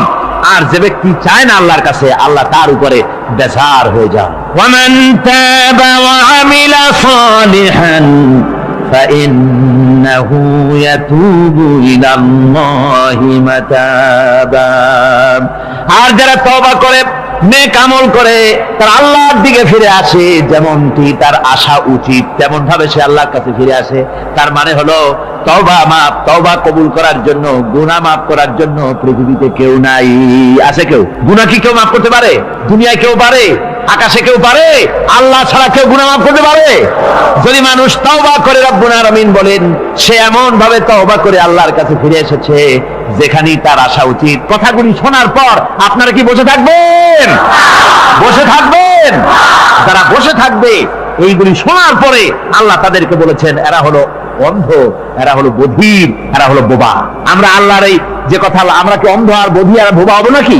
আমরা হব না, আমরা অন্ধ নয়, বধির নয়, বোবা নই, বরং আল্লাহ যা বলেছেন, যা শুনলাম সামি'না ওয়া আতানা, এই 5 দিন ধরে যা শুনলাম আল্লাহর কথা, কার কথা শুনলাম? আর সমস্ত কথা আমরা আমল করবো, জোরে কোন আমিন। আল্লাহ যেন কবুল করেন, জোরে কোন আমিন। আমল করা কি? বসে না থাকা কি? বসে না থাকা হচ্ছে যা শুনলাম আল্লাহর যা ফরজ, যা হুকুম, তা মানবো, আল্লাহ যা নিষেধ করেছেন তার থেকে ফিরে থাকবো, এটাই হলো কাজ। এরপরে রব্বুল আলামিন বলেন, والذين يقولون ربنا هب لنا من أزواجنا وذرياتنا قرة أعين واجعلنا للمتقين إماما। রহমানের বান্দা 8ম নম্বর এবং শেষ নাম্বার হচ্ছে এটা বৈশিষ্ট্য এই যে তারা রহমানের যারা খাঁটি বান্দা, আল্লাহর যারা খাঁটি বান্দা, তারা রব্বুল আলামিনের কাছে মুনাজাত করে, আমার রব, আয় আমার আল্লাহ, হাবলানা মিন আজওয়াজিনা ওয়া যুররিয়াতিনা, আমাদের এবং আমাদের স্ত্রীদের আর আমাদের সন্তানদেরকে তুমি দয়া করে আমাদের চক্ষুর শীতলতা বানায় দাও, জোরে বলেন আমিন। ওয়াজআলনা লিল মুত্তাকিনা ইমামা, আর আমার এই সন্তানদেরকে তুমি মুত্তাকিদের ইমাম বানায় দাও, শুধু মুত্তাকি বানায় না, মুত্তাকিদের নেতা বানায় দাও, জোরে বলেন সুবহানাল্লাহ। এই সূরাটা এইটা তখনকার কথা যখন এই মুমিনদের মক্কি সূরা, তো এটা যখন মক্কা শরীফে দেখা গেল যে মুসলমানেরা, যিনি ইসলাম কবুল করেছেন তার বাপ কাফের, যিনি ইসলাম কবুল করেছেন কারো বাপ কাফের, কারো মা কাফের, কারো সন্তান কাফের, কারো মেয়ে কাফের, কারো জামাই কাফের, সব প্রিয়জনেরা কুফরি হালতে আছে। আর এগুলি দেখে তাদের চক্ষুর মধ্যে কাটা বিঁধতেছিল, চক্ষু জর্জরিত হয়ে যাচ্ছিল। নিজের সন্তানের চেহারা যত ভালো হোক, সন্তান যতই শিক্ষা দীক্ষা থেকে যতই উন্নত আর ভালো হোক না কেন, সে যদি জাহান্নামের দিকে অগ্রসর হতে থাকে, কোন নেককার ইমানদার পিতার মনে তার সান্ত্বনার কারণ হতে পারে না। সে তখন আল্লাহর দরবারে, আল্লাহ পাক বলেন, ওই মুমিন বান্দারা আমার কাছে দোয়া করে যে রব্বুল আলামিন আমার সন্তানদেরকে, আমার স্ত্রীদেরকে আমার চক্ষুর শীতলতা বানাও, তাদের আমল আখলাক কেমন বানাও যাতে আমাদের চক্ষু ঠান্ডা হয়ে যায়, জোরে বলেন আমিন, জোরে বলেন আমিন। সন্তানদের জন্য আল্লাহর কাছে দোয়া করতে হবে। আপনারা দেখেন, চোখের সামনে দেখতে পাচ্ছেন সন্তান সিনেমায় যাচ্ছে, সন্তান নামাজ পড়ে না, সন্তান রোজা রাখে না, সন্তান মানুষের তৈরি করা মতাদর্শের পেছনে স্লোগান দিচ্ছে, দৌড়াচ্ছে, আর আপনি পিতা হয়ে তাকে ঠেকাচ্ছেন না। ওই ছেলে তো জাহান্নামে যাচ্ছে, আপনার দরদ হওয়া উচিত, ওই ছেলেকে ফিরানো দরকার, আর আল্লাহর কাছে দোয়া করা দরকার। আমার বন্ধুগণ, দোয়া আল্লাহ নিজেই শিখাই দিচ্ছেন, দোয়া করো। পড়েন আমার সাথে, রব্বানা হাব লানা মিন আজওয়াজিনা ওয়া যুররিয়াতিনা কুররাতা আয়ুন ওয়াজআলনা লিল মুত্তাকিনা ইমামা। أولئك يجزون الغرفة بما صبروا ويلقون فيها تحية وسلاما। আল্লাহ পাক বলেন, এই সব লোকদের জন্য তারা যে সবর করেছিল, সেই সবরের কারণে আমি তাদের উত্তম জাযা দান করব। আর তাদের জন্য ফেরেশতারা চতুর্দিক থেকে, ফেরেশতারা তাদের জন্য সম্বোধন করবে, তাদেরকে সম্বর্ধনা দিবে, ফেরেশতারা তাদের সম্বর্ধনা দিবে। ওয়াল মালাইকাতু ইয়াদখুলুনা আলাইহিম মিন কুল্লি বাবিন সালামুন আলাইকুম বিমা সাবারতুম ফানি'মা উকবাদ-দার। চতুর্দিক থেকে ফেরেশতারা আসতে থাকবে, আর তারা সালাম দিতে থাকবে, তাদেরকে সম্বর্ধনা দেবে বেহেশতীদেরকে, আর বলবে তোমাদের জন্য এই পরকালের এই ঘরটাই, জায়গাটা কতই না উত্তম করে আল্লাহ তৈরি করে রেখেছেন, বলেন সুবহানাল্লাহ। সালামুন আলাইকুম, আল্লাহ বলছেন, উলাইকা ইউজসাউনাল গুরফাতা বিমা সাবারু, তোমরা যে সবর এখতিয়ার করেছিলে সেজন্য আজকে তোমাদের জন্য আমি এই বিরাট নিয়ামত তোমাদের জন্য রেখেছি। দিনকে চালু করতে গেলে, ইসলামী আন্দোলন করতে গেলে বিপদ আসে, আর সেই বিপদে সবর এখতিয়ার করতে হয়। কত ভয় আসে, লোভ আসে, কত কিছু আসে, এগুলিকে উপেক্ষা করে যারা ইসলামী আন্দোলনের জন্য নফসের খায়েশকে, আরামকে হারাম করে দিয়ে আন্দোলনে যারা ঝাঁপিয়ে পড়তে পারে, তাদের জন্য আল্লাহ পাক এই সমস্ত নিয়ামত রেখে দিয়েছেন। কুল মা ইয়াবাউ বিকুম রাব্বি লাউলা দুআউকুম ফাকাদ কাযযাবতুম ফাসাউফা ইয়াকুনু লিজামা। ও নবী, আপনি এদেরকে বলেন, আপনি এই লোকগুলিকে বলেন যে তোমাদের ব্যাপারে আল্লাহর কি প্রয়োজন পড়েছে যদি তোমরা আল্লাহকে নাই ডাকো। আল্লাহর কাছে যদি দোয়া না করো, যদি হাত না পাতো, আল্লাহ কি যদি না ডাকো, তাহলে তোমাদের যদি আল্লাহর দরকার ফাকাদ কাযাবতুম, তোমরা তো অস্বীকার করে চলছো। ফাসাউফা ইয়াকুনু লিজামা, খুব তাড়াতাড়ি করে তোমরা বুঝতে পারবে, এমন অবস্থা, এমন আযাব আসবে যে তখন তোমাদের প্রাণ বাঁচানোই দায় হয়ে পড়বে। আমার বন্ধুগণ, একটা মানুষের সাথে মানুষের সৃষ্টি আর পাথরও সৃষ্টি, পাথরও একটা মাখলুক, মানুষও মাখলুক। পাথরের সাথে মানুষের পার্থক্য কোথায়? পাথর আল্লাহর দরবারে হাত তুলতে পারে না, আল্লাহকে ডাকতে পারে না, মোনাজাত করতে পারে না। মানুষ ডাকতে পারে, হাত তুলতে পারে, তার হাত দেওয়া আছে। মানুষ হয়ে যদি আল্লাহর দরবারে হাত তুলতে না পারলেন, চোখের পানি যদি না ফেলতে পারলেন, আল্লাহ পাক বলছেন, ও নবী বলে দেন, আপনি বলুন তোমাদের দিয়ে কি প্রয়োজন আল্লাহর? লাউলা দুআউকুম, তোমরা যদি সেই আল্লাহকে যদি না ডাকো, যদি তার কাছে হাত না তোলো, তাহলে তোমাদের দিয়ে আল্লাহর দরকারটা কি? তোমাদেরকে রব্বুল আলামিন তৃণখণ্ডের মতো উড়িয়ে দিবেন, কোন মর্যাদা থাকবে না আল্লাহর কাছে। সুতরাং মর্যাদা পেতে হলে আল্লাহকে ডাকতে হবে, আল্লাহর কাছে চাইতে হবে। এভাবে করে আল্লাহ পাক তার বান্দাদেরকে নির্দেশ করছেন। আমার বন্ধুগণ, এই মোট 8টি বৈশিষ্ট্য ইসলামের আপনার মোমেন বান্দাদের জন্য, রহমানের খাঁটি বান্দাদের জন্য এই 8টি বৈশিষ্ট্য আল্লাহ পাক দান করেছেন। এই 8টি বৈশিষ্ট্য যেন আল্লাহ পাক আমাদের মধ্যে দান করে দেন। জোরে বলেন আমিন, আরো জোরে বলেন আমিন।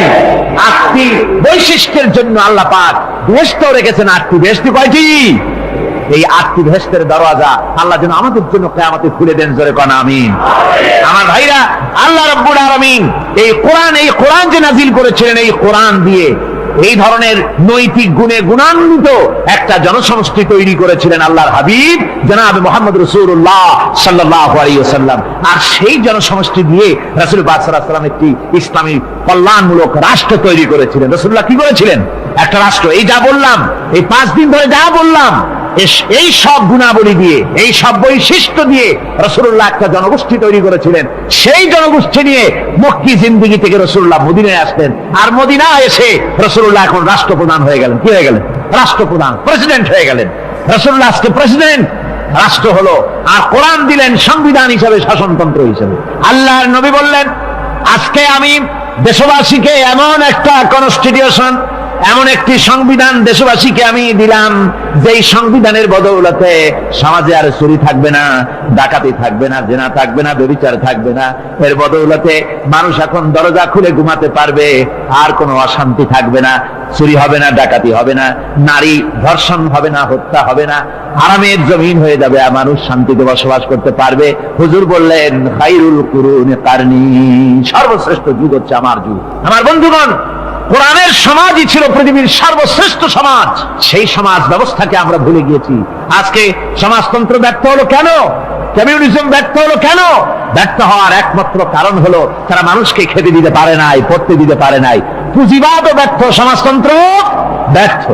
আসলে ওরা বলেছে আমরা সবাইকে সমান করে দেব, খাইতে দেব, পড়তে দেব, কাপড় দেব, চোপড় দেব, ওষুধ দেব, তোমাদের মৌলিক অধিকার, মৌলিক প্রয়োজন মিটাবো, এগুলি সব তারা বলেছে। কিন্তু মৌলিক প্রয়োজন মিটাতে পারে নাই। 70 বছর যেতে পারল না, বিদায় হয়ে গিয়েছে। মৌলিক প্রয়োজন মিটাতে পারে শুধুমাত্র কোরআন। কে মিটাতে পারে? জোরে বলেন, কে পারে?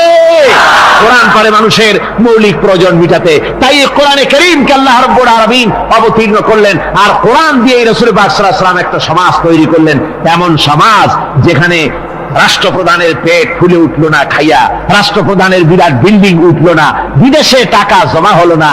আজকে আমরা দেখি পৃথিবীতে কত জায়গায় রাষ্ট্রপ্রধান নিজের ছেলেবেলে নাই, হাওলাত করা ছেলে একটা, তাও যদি এত টাকা পয়সা বিদেশে জমা করে, তাহলে মানুষেরা মন্তব্য করে যদি নিজের ছেলে থাকতো তাহলে তো গোটা বাংলাদেশ বিদেশি ব্যাংকে জমা দিয়ে দিত।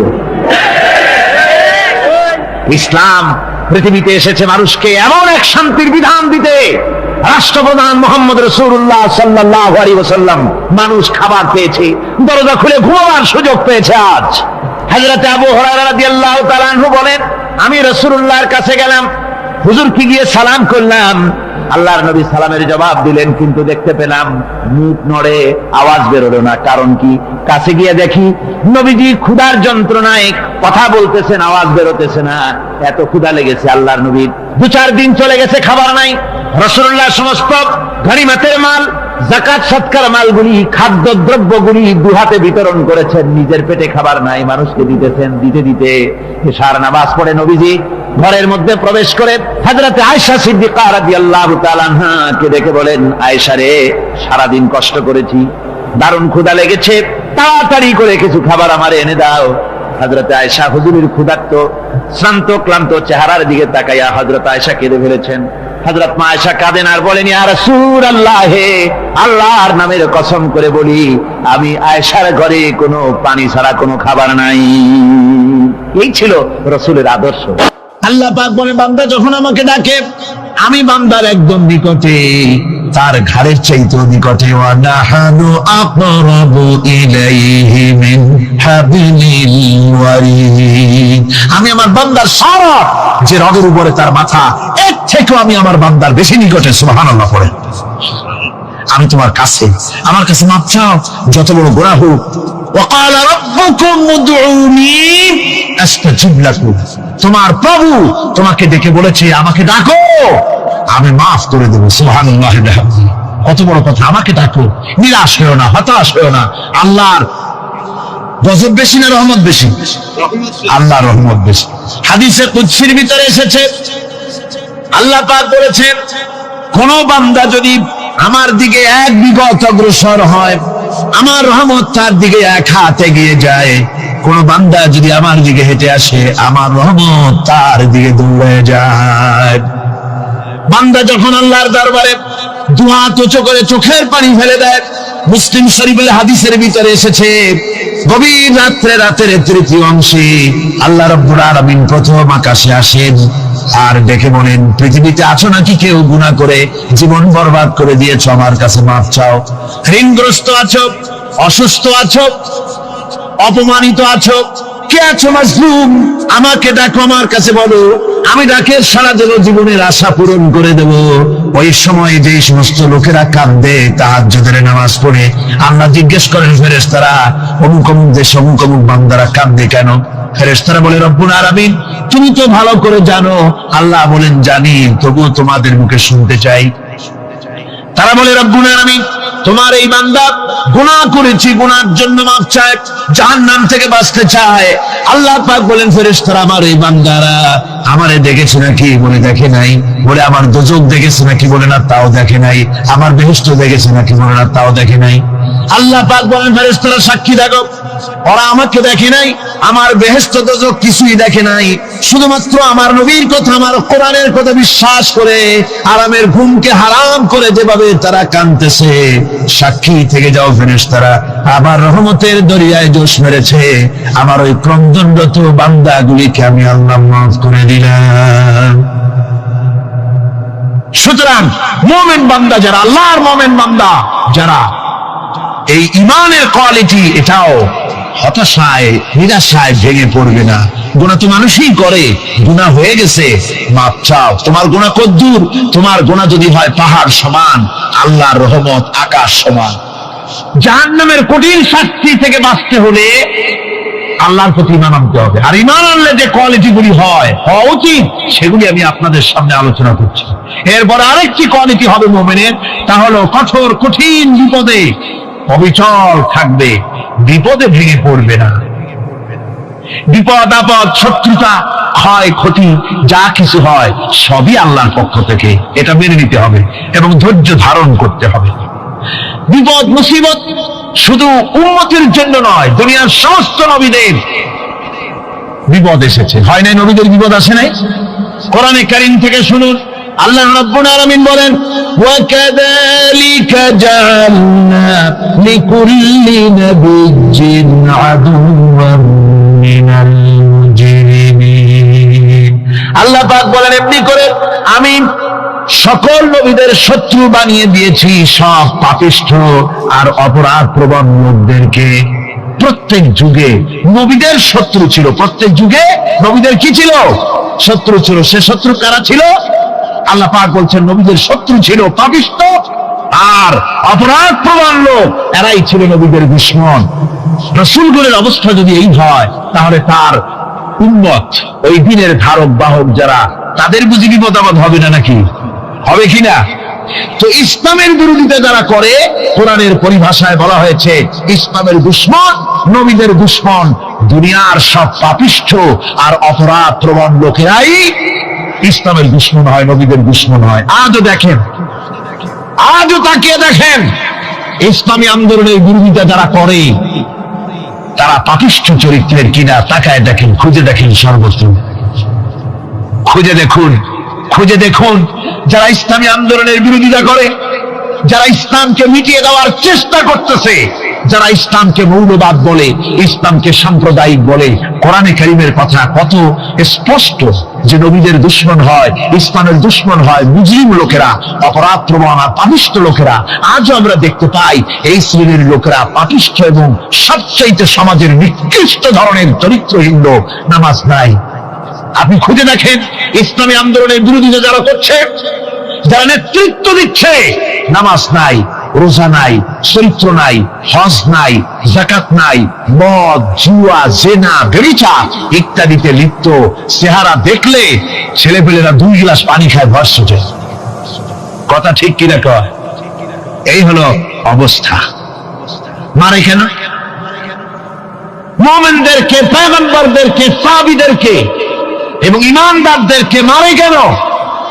তার কারণ হচ্ছে আল্লাহ রাব্বুল আলামিন বলেছেন, ওয়া মা নাকামু মিনহুম ইল্লা আইয়ুমিনু বিল্লাহিল আজিজিল হামিদ।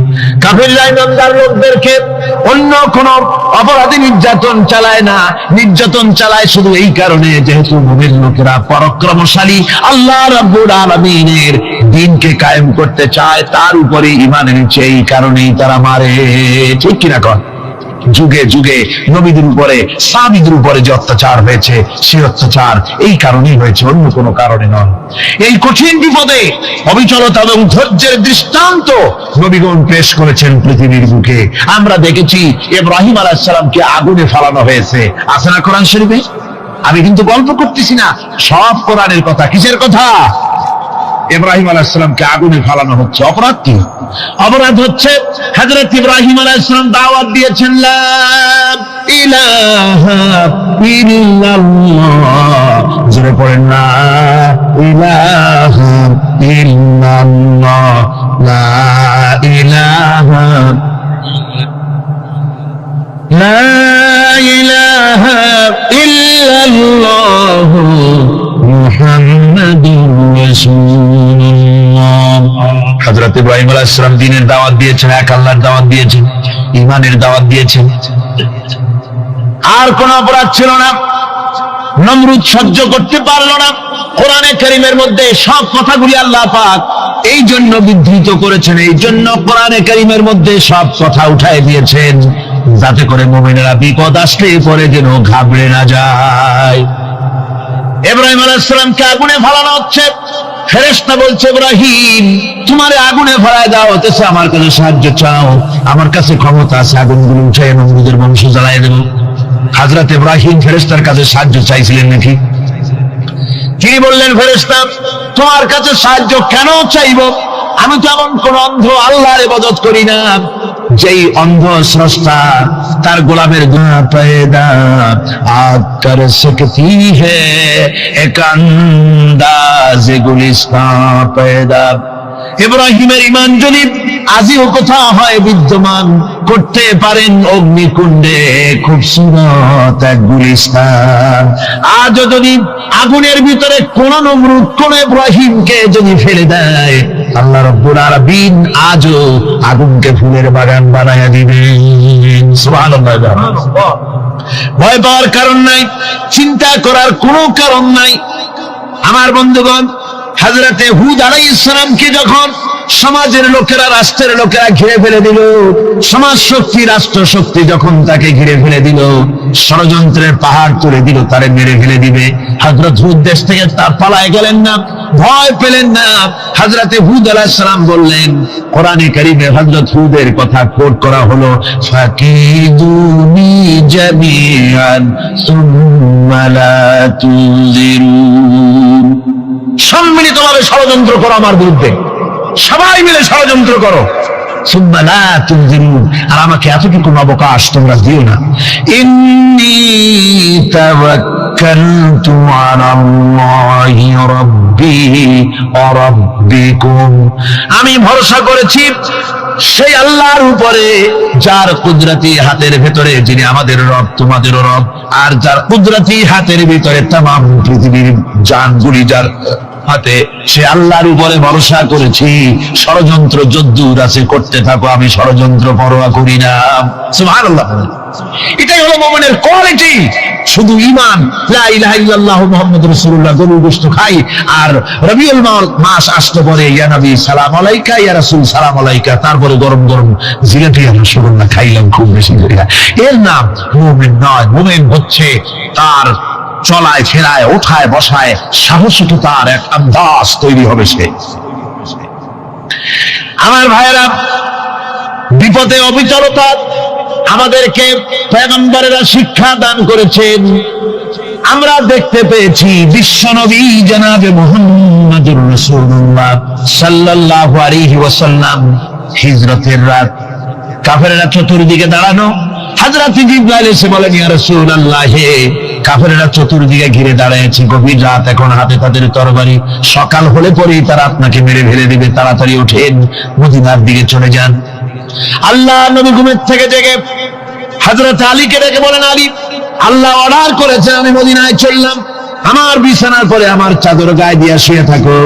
হযরত আলী বলেন, আল্লাহর হাবিব, আপনার চাদর গায়ে দিয়ে ঘুমিয়ে থাকবো, সকালবেলায় কাফির বেঈমানেরা আপনার বিছানার পরে আপনার চাদর গায়ে দেওয়া অবস্থায় আমি আলীকে তারা মুহাম্মদ মনে করবে, আর আমি আলীকে নবী মনে করে তারা তাদের তরবারি দিয়া কেটে কেটে টুকরা টুকরা করে আবার বিদায় করে দেবে দুনিয়া থেকে। এতটুকুনো পরোয়া করি না, বরং আমার দিলের মধ্যে এটাই তৃপ্তি থাকবে যে আমি আলীর জীবনের বিনিময় আল্লাহর হাবিব দুনিয়ায় বেঁচে আছে। যে ব্যক্তি বিদ্রোহ করেছে এবং দুনিয়ার জীবনকে অগ্রাধিকার দিয়েছে, তার জায়গা হচ্ছে জাহান্নাম। জোরে বলেন নাউজুবিল্লাহ। যে ব্যক্তি আল্লাহর সঙ্গে বিদ্রোহ করেছে আর পরকালের জন্য পাথর জোগাড় করে নাই, দুনিয়াকে অগ্রাধিকার দিল, পরকালকে ভুলে গেল, তার জায়গা হলো জাহান্নাম। وَأَمَّا مَنْ خَافَ مَقَامَ رَبِّهِ وَنَهَى النَّفْسَ عَنِ الْهَوَى فَإِنَّ الْجَنَّةَ هِيَ الْمَأْوَى। আর যে ব্যক্তি আপন প্রভুর সামনে উপস্থিত হওয়াকে ভয় করেছে এবং আপন প্রবৃত্তিকে লালসা মুক্ত করেছে, লালসার হাত থেকে রক্ষা করেছে, আল্লাহ রাব্বুল আলামিন কিয়ামতের দিন তার জন্য রেখে দিয়েছেন জান্নাত। তার জন্য কোন জায়গা? জান্নাত। আমাদেরকে পরকাল ভিত্তিক জীবন যাপন যদি করি, তাহলে কবরের জবাবগুলি খুব আসান হবে। আর যদি পরকাল ভিত্তিক জীবন যাপন না হয়, কবরটা মুসিবত হয়ে যাবে। হযরত ওসমান রাদিয়াল্লাহু তাআলা আনহু কবরের কাছে গিয়ে খুব কাঁদতেন। সাহাবায়ে কেরাম প্রশ্ন করেছেন, হুজুর, রাসূল করিম সাল্লাল্লাহু আলাইহি ওয়াসাল্লাম যখন জান্নাত ও জাহান্নামের ওয়াজ করেন, কখনো তো এত বেশি আপনি কাঁদেন না, যত বেশি কাঁদেন কবরের কাছে এসে, কারণ কি? হযরত ওসমান রাদিয়াল্লাহু তাআলা আনহু বলতেন, আমার সাথীরা, আমি আমার হাবিবের কাছে, আল্লাহ রাব্বুল আলামিনের রাসূলের কাছে আমি শুনেছি এই কবরটাই হলো প্রথম স্টেশন, এই কবরটাই হলো প্রথম ইমিগ্রেশন কাউন্টার। এই জায়গায় যদি কেউ ধরা পড়ে যায়, কারো যদি চার্জশিট হয়ে যায়, সব জায়গায় ধরা পড়ে যাবে, হাসরে মিজানে সিরাতে কোনো জায়গায় নাজাত পাবে না। আর এই কবরটা যদি কেউ মুক্তি পেয়ে যায়, মিজান সিরাত হাসর সব জায়গা থেকে আল্লাহ তারে ভালোভাবে পার করে দিবেন। এটা হলো আসল জায়গা, মারাত্মক জায়গা, খুব মারাত্মক জায়গা। আমি এটাকে ইমিগ্রেশন কাউন্টার বলেছি আমার ভাষা। ইমিগ্রেশন কাউন্টার যারা বিদেশ ভ্রমণ করেছেন তারা জানেন। লন্ডন যাবেন, আমেরিকা যাবেন, সৌদি আরব যাবেন, যে কোনো বিদেশে যাবেন, গেলেই পাসপোর্ট তারা দেখবে। পাসপোর্টে আপনার ন্যাশনালিটি কোনটা সেটাই তারা জানতে চাইবে। আপনি কোন দল করেন এটা তারা জানতে চাইবে না। আপনি কোন ভাষায় কথা বলেন তাও তাদের জানার দরকার নেই। প্রথমেই তারা আপনার ন্যাশনালিটি দেখবে, আপনার আইডেন্টিটি কি তারা জানতে চাইবে। তারপরে যদি স্যাটিসফ্যাক্টরি হয় আপনাকে ভিসা দিয়ে ভেতরে ঢোকবার ব্যবস্থা করে দেবে। আর যদি তারা স্যাটিসফাইড না হয় তাহলে আপনাকে মেহমানখানায় ঢুকানো হবে গ্রেফতার করে। কবর হচ্ছে এ ধরনের একটি ইমিগ্রেশন কাউন্টার। কবরের ভিতরে মানুষ যখনই রাখা হবে সঙ্গে সঙ্গে দুজন ফেরেশতা আসবে। কবরের কাছে যারা এসেছিল দাফন হয়ে যাওয়ার পর এই লোকগুলি 40 কদম যেতে যতক্ষণ লাগে এর মধ্যেই দুজন ফেরেশতা এসে যাবে, এসে জিজ্ঞেস করবে মান রব্বুকা, তুমি কোন দল করতে, ওটা তাদের জানার দরকার নেই। চাকরি কিসে করতেন ওটা জানার দরকার নেই। ব্যবসা করতেন না চাকরি করতেন প্রয়োজন নেই। প্রথমেই জিজ্ঞাসা করা হবে ন্যাশনালিটি, প্রথমেই জিজ্ঞাসা করা হবে তার ন্যাশনালিটি সম্পর্কে, তার আইডেন্টিটিটা কি, এবং সেটাকে সত্যায়িত করার জন্য বোঝার জন্য 3টি প্রশ্ন। প্রথম প্রশ্ন মান রব্বুকা ওয়া মা দীনুকা ওয়া মান নাবিয়্যুকা, তোমার রব কে, তোমার দ্বীন কি, তোমার নবী কে। যদি এই ব্যক্তি বেঈমান হয়, মুনাফিক হয়, সে বলবে হায় হাতা লা আদরি, হায় হাতা লা আদরি, জানি না আমার রবকে, আমি জানি না। তোমার দিন কি, দিন কারে কয় বুঝি না। এরপরে আল্লাহর নবী জনাবে মুহাম্মদ রাসূলুল্লাহ সাল্লাল্লাহু আলাইহি ওয়াসাল্লাম কি দেখানো হবে, বলা হবে মা কুনতা তাকুলু ফি হাদার রাজুল, এই ব্যক্তি সম্পর্কে তোমার ধারণা কি নিকে, বলবে আমি চিনি না। নাউযুবিল্লাহ। বাস, এরপরে তার যা হবার তাই শুরু হয়ে যাবে। আর যদি বান্দাটা মুমিন হয়, প্রশ্ন করা হবে মান রব্বুকা, জবাব দেবে রব্বি আল্লাহ, আমার রব আল্লাহ রাব্বুল আলামিন। ওয়া মা দীনুকা, দীনুনা ইসলাম, আমার দিন হচ্ছে ইসলাম। এরপরে আল্লাহর নবীকে দেখানো হবে। কয়েক রকমের বর্ণনা আছে, কোন বর্ণনায় আছে হুজুরের আকারে দেখানো হবে, অথবা রাসূলকে সরাসরি দেখানো হবে। বলা হবে মা কুনতা তাকুলু ফি হাদার রাজুল, এই লোকটি সম্পর্কে ধারণা কি। মুমিন ব্যক্তি বলবে হাদা নবিয়ুনা মুহাম্মাদুর রাসূলুল্লাহ সাল্লাল্লাহু আলাইহি ওয়াসাল্লাম, ইনি আমার তো সেই নবী মুহাম্মাদুর রাসূলুল্লাহ সাল্লাল্লাহু আলাইহি ওয়াসাল্লাম। আমরা যদি এই রকমের জবাব দিতে পারি, আল্লাহ কবুল করো। সকলে জোরে করো আমিন। জবাব হয়ে যাওয়ার পর গায়ব থেকে আওয়াজ আসবে ফাফরিশু বিল জান্নাতি ওয়ালবিসু বিল জান্নাহ, ও আমার ফেরেশতারা আমার এই বান্দাকে জান্নাতের পোশাক পরায়া দাও আর কবরটাকে জান্নাতের বিছানা বিছায়া দাও। জান্নাতের পোশাক পরায়া দাও, জান্নাতের বিছানা বিছায়া দাও। ইলা মাদ্দা বাসারিহি, তার চোখের দৃষ্টি যতদূর যায় কবরটা ততটা প্রশস্ত করে দাও। এরপর বেহেশতের পোশাক পরাইয়া বেহেশতের বিছানা বিছায়া ফেরেশতা বলবে নম কানাউমুল উরুস, ঘুমিয়ে যাও। দুলামিয়া যেমন বাসর সজ্জায় নতুন বউ নিয়ে আরামে ঘুমায়, এরকম আরামে ঘুমায় যাও। ইলা ইয়াউমিল কিয়ামা, কিয়ামত পর্যন্ত ঘুমায় থাকো, আরামে ঘুমিয়ে থাকবে। এরপরে সিংহায় ফুৎকার হবে, সিংহার ফুৎকারের আওয়াজে তার ঘুম ভেঙে যাবে।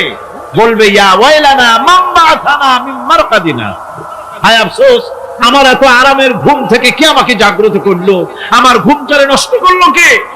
আওয়াজ আসবে হাদা মা ওয়াদার রহমান ওয়া সাদাকাল মুরসালুন, এটা হচ্ছে রহমানের সেই ওয়াদা, আর মুরসালিনরা নবীরা সত্য কথাই বলেছিলেন, সেই কিয়ামত অনুষ্ঠিত হচ্ছে।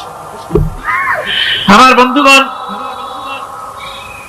সেজন্য এই দুনিয়ার মোহে পড়ে থাকলে পরে দুনিয়ায় যারা অগ্রাধিকার দিবে দুনিয়াকে পরকালের তুলনায়, জবাব দিতে পারবে না কবরের ভিতরে গিয়া। আর যারা পরকালকে অগ্রাধিকার দিবে, দুনিয়ার চাইতে পরকালকে বেশি অগ্রাধিকার দেবে, আর আল্লাহর ভয় কলিজার ভিতরে রাখবে, কবরের জবাব সঠিকভাবে দিতে পারবে, কিয়ামতের দিন আল্লাহ রাব্বুল আলামিন তাদের জন্য জান্নাত দান করবেন, জোরে বলেন আমিন। দুনিয়াটা হচ্ছে দুনিয়া যেখানে আমরা আছি। আমি আগেই বলেছি দুনিয়া হচ্ছে আত্মা শব্দ থেকে এর উৎপত্তি হয়েছে। তুচ্ছ, নিকৃষ্ট, এটার দাম নাই, এটার মূল্য নাই। হযরত ইবনে কাইয়িম রাহিমাহুল্লাহ নওয়ারাল্লাহু মারকাদাহু ওয়া জাআলাল জান্নাতা মাথওয়াহু, হযরত ইবনে কাইয়িম তিনি বলছেন, সুন্দর করে বলছেন দুনিয়া সম্পর্কে, মা মাদা ফিদ দুনিয়া আহলামুন ওয়া মা বাকিয়া মিনহা আমানি ওয়াল ওয়াক্তু বাইনাহুমা দাইন। মা মাদা ফিদ দুনিয়া আহলামুন, জীবনের যে অংশ ফেলে এসেছি সেটা আজ একটা স্বপ্ন। ওয়া মা বাকিয়া মিনহা আমানি, আর জীবনের যে অংশ সামনে বাকি আছে সেটা এখন একটা আকাঙ্ক্ষা। ওয়াল ওয়াক্তু বাইনাহুমা দাইন, আর এর মাঝখান থেকে সময় সব চলে যাচ্ছে। কত বড় কথা চিন্তা করেছেন? জীবনের যে অংশ ফেলে এসেছি তা আজকে স্বপ্ন, তা কি বলে স্বপ্ন, আর সামনে যা আছে সেটা আকাঙ্ক্ষা, আর মাঝখান থেকে সময় সব চলে যাচ্ছে। এরপরে তিনি বলছেন, وَمَنْ يَسْعَ بِالدُّنْيَا يَكُنْ مِثْلَ قَابِضٍ عَلَى الْمَاءِ خَالَتْهُ فُرُوجُ الْأَصَابِعِ। দুনিয়াদারের অবস্থা হচ্ছে এই, কেউ যদি দুই হাতে পানি খামসায় ধরে, দুই হাতে কি ধরছে বলে, দুই হাতে পানি খামসায় ধরেছে, খুব মজবুত করে ধরেছে, দুই মুঠ পানি, বলেন থাকবে কতটুকু? কতটুকু থাকবে? এক ফোঁটাও থাকবে না, কারণ তার আঙ্গুলের ফাঁক তার সাথে খেয়ানত করবে, আঙ্গুলের ফাঁক দিয়া পানিগুলি সব বেরিয়ে চলে যাবে। সুতরাং দুনিয়া যারা চায় তারা ঠিক পানি খামসায় ধরলে পানি যেমন হাতের ভেতর থেকে খেয়ানত করে চলে যায়, যারা দুনিয়া চায় দুনিয়াও তাদেরকে এভাবে ফাঁকি দিয়ে চলে যায়। তবুও দুনিয়ার মায়া মানুষের এত বেশি। আল্লাহর নবী বলেন, লাউ কানা লি ইবনি আদামা ওয়াদিন মিন যাহাবিন লাহাব্বা ইয়াকুনা লাহু সারিন, এই পৃথিবীতে যদি কাউকে একটা মাঠ ভরে যদি সোনা দেওয়া যায়, লোকটা বলবে রব্বুল আলামিন, আমি যদি আরেকটা মাঠ এরকম সোনা ভরা পেতাম। দ্বিতীয় আরেকটা মাঠ দেওয়া হলে আবার বলবে যদি তৃতীয় আরেকটা মাঠ সোনা ভরে যদি পেতাম। নবীজি বলেন, ওয়ালা ইয়ামলাউ জাওফু ইবনু আদামা ইল্লা তুরাব, মানুষের পেট 3.5 হাত মাটি ছাড়া, কবরের মাটি ছাড়া মানুষের পেট ভরবে না।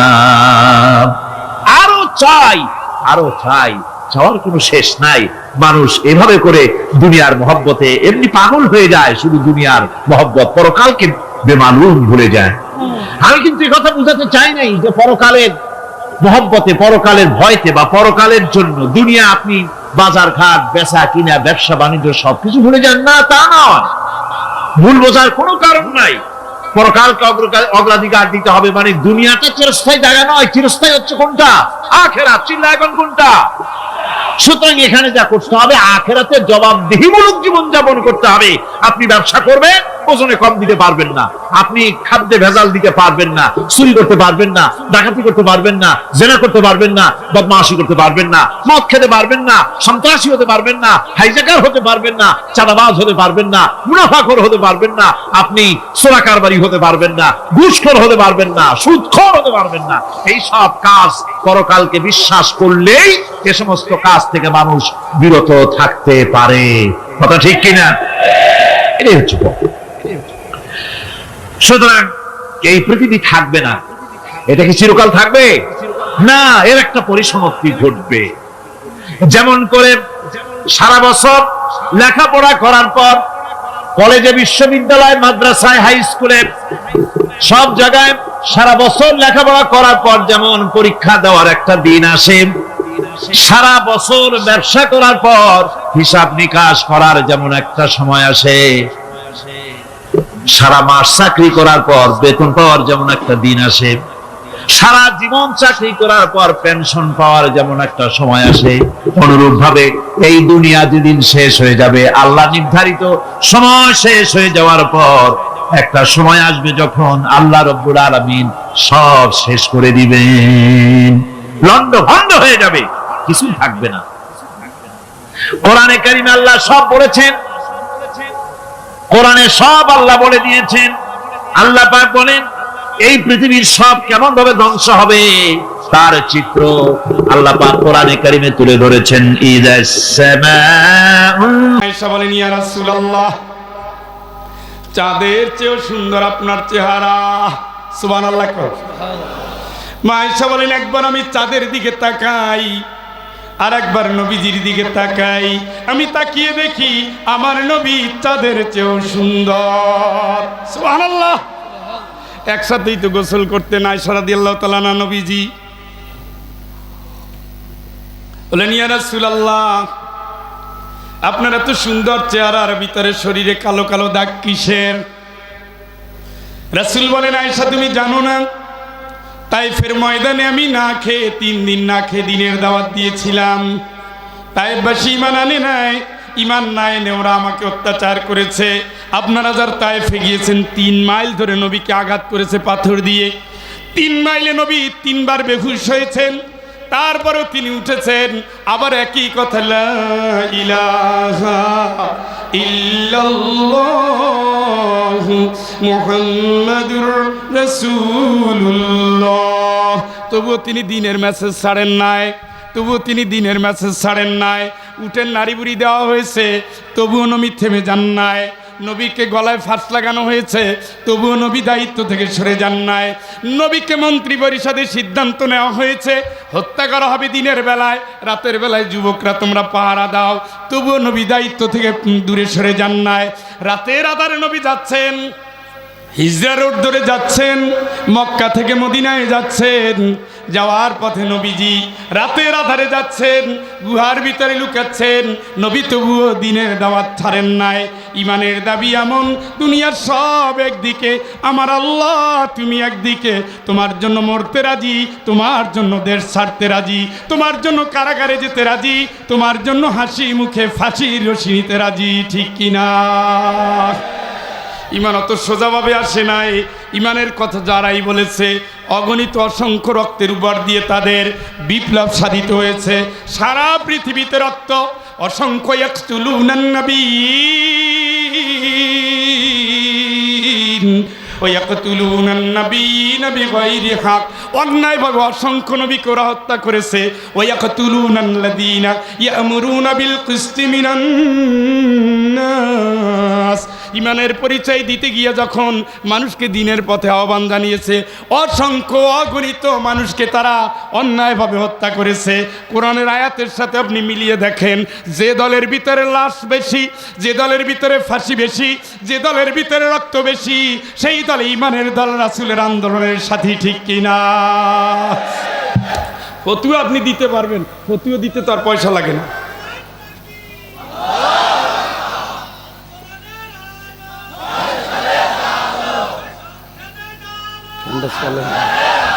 ভাইরা আমার, কথা কি বুঝেন? বুঝতেছেন? কথা বুঝতেছেন? 1,24,000 পয়গাম্বরের ভিতরে শহীদ কয়জন? এমনিই হয়েছে, ঘরে বসে ঘুমাইয়া। হ্যাঁ, ঘুমাইতে দেয় নবীদের? ঘুমাইতে দেয়? নবীরা ঘুমায় না, রাতেও সেজদায়, দিনের বেলায় রাস্তায়। সব সাহাবীর জীবনী পড়ে কিন্তু কাজে নাই। ওই যে ভোতা বানাই ফলাইছে, ভোতার উপরেই চলতেছে সব। ইমান তো সুচালো, ইমানদার যেখানে যায় বেঈমান সেখানে পালায়। ইমানদার আর বেঈমান হাতে হাত চলতে পারে না, কারণ ইমানদারের কর্মসূচি আল্লাযীনা আমানু। আপনার ইমান আসেনি, কথা কয় না। এখন আল্লাহ কর্মসূচি দিচ্ছে। সুবহানাল্লাহ খান, আরো জোরে। আল্লাযীনা আমানু ইউকাতিলুনা ফি সাবিলিল্লাহ। ইমান আনছি এই কথা বললে তোমার লড়তে হবে, যুদ্ধ করতে হবে আল্লাহর রাস্তায়। ঠিক কিনা? তো কোন রাস্তায়? আল্লাহ তুমি বুঝো না বন্ধু। স্লোগানের ভিতরে নারায়ে তাকবীর আসেনি? নাই। কি আছে? ঘোড়ার আন্দাজ। নামাজ পড়ো নাই ভাই, মসজিদে গেল না, মসজিদের দোতলা তিনতলা তেমনে ভরে নাই, তুমি তো গেছিলে ওখানে। আল্লাহু আকবার, আমি তোমার গোলাম, মালিক ইয়াউমিদ্দিন, তুমি বিচারদিনের মালিক। বিচারদিনের মালিক আল্লাহ কি করবে? ইয়াউমা নাদউ কুল্লা উনাসিন বিইমামিহিম, কিয়ামতের দিন দলে দলে নবীকে, দলে দলে মানুষকে ডাকা হবে। বলবেন আল্লাহ কিয়ামতের দিন, বলবেন আল্লাহ কিয়ামতের দিন, বলবেন আল্লাহ। দলীয় নেতাগুলো দাঁড়াও, তাদের পিছনে তার কর্মীরা দাঁড়াও। কার কথা এটা? কথা কয় না? ওয়াজিনা বিকা শাহীদান আলা হাউলা,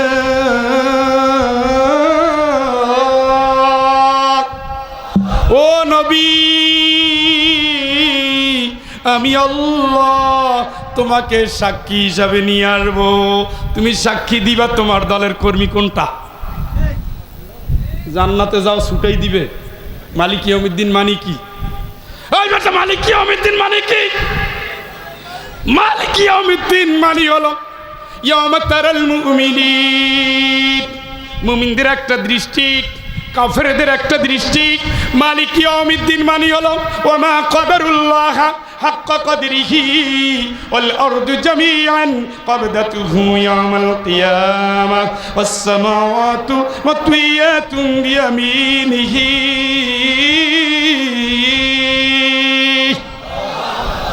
আমার এক হাতে থাকবে পুরো আসমান, আর এক হাতে থাকবে পুরো জমিন। আমি সেই আল্লাহ, আমার কত পাওয়ার তোরা টের পাও নাই, ঠিক কিনা? কে বলছে? কে বলছে? ওদিন আমি আল্লাহ ডাকবো, নেতার পিছনে কর্মীরে ডাকবো, কত সাল তোরে টের পয় ছাড়বো। আমি আল্লাহ, আলা লাহুল খালকু আল আম, আমি তোদের স্রষ্টা, আমি জানি তুই কেমনে চলবি।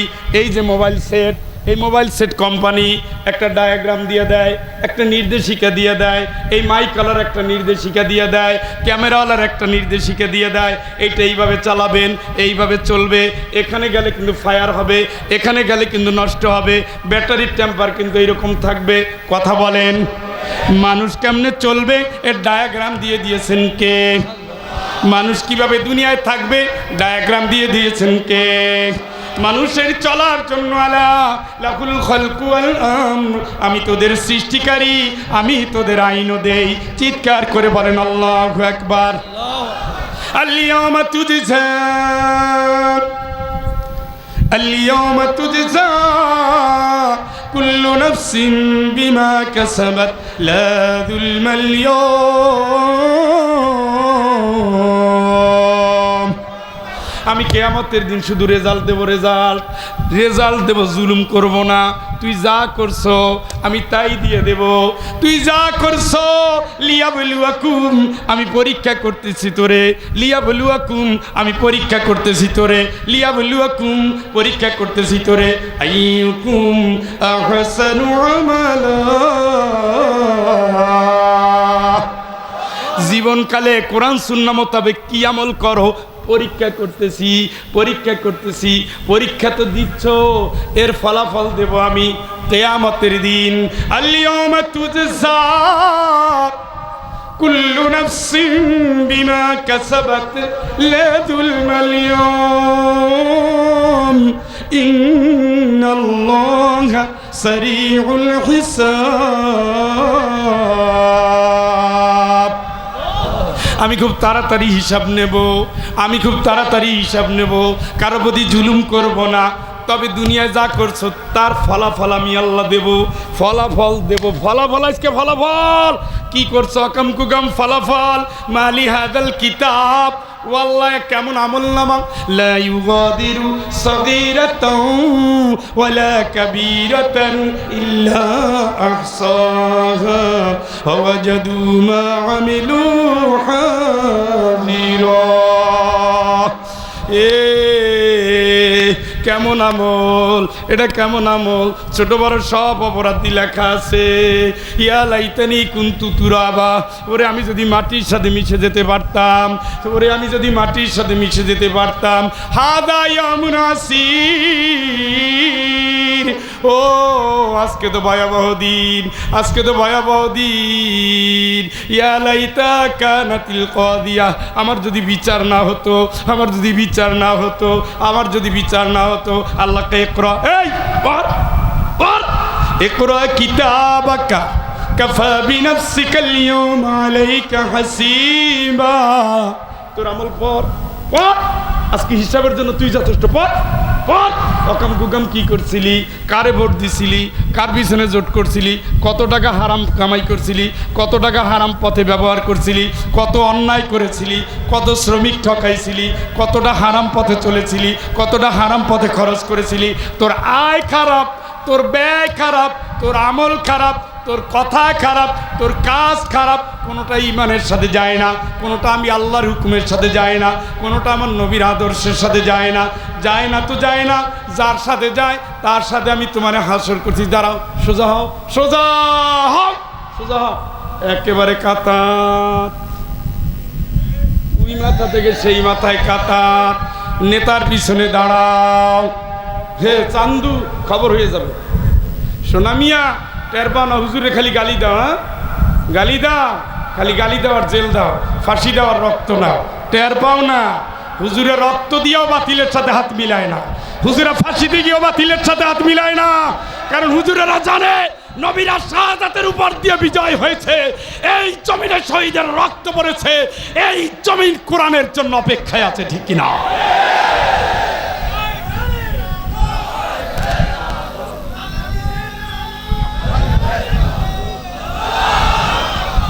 ভাইরা আমার, দুইজন সাহাবীর কথা বলছিলাম না? একজন কি, আরেকজন কি?